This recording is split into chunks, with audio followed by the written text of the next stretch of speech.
One of the two men indicted for murdering Deputy Brandon Shirley of the Jefferson County Sheriff's Department back in August has pleaded not guilty.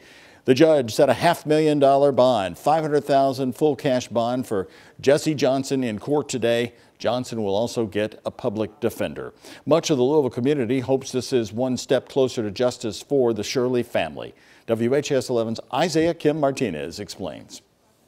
More than 5 months after Deputy Brandon Shirley's death, and the community is not forgetting. Neighbors say hearing the news of the arrests, they're relieved, and first responders say they're hoping for convictions. I'm told the feeling, at least in part, is relief. From the Fairdale community where Deputy Brandon Shirley grew up, they weren't going to stop until they had something.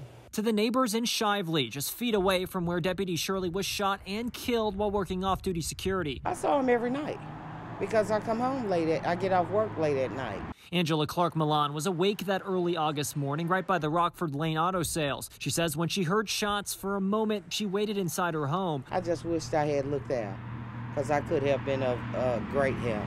It definitely would not have taken as long if I had looked out my kitchen window. Clark Milan tells me she's felt a sense of guilt since, a feeling that's since turned to consolation, knowing police have made arrests. And on Monday morning, the first court hearing. I was so glad.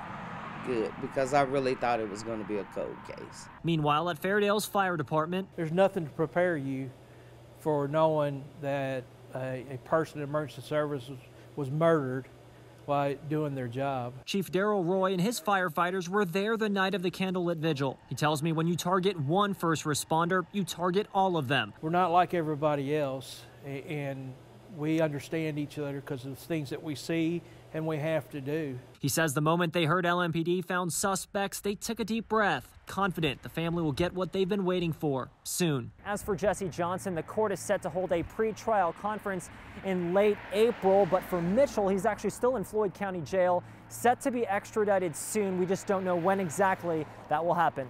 In Louisville, Isaiah Kim Martinez, WHAS 11 on your side.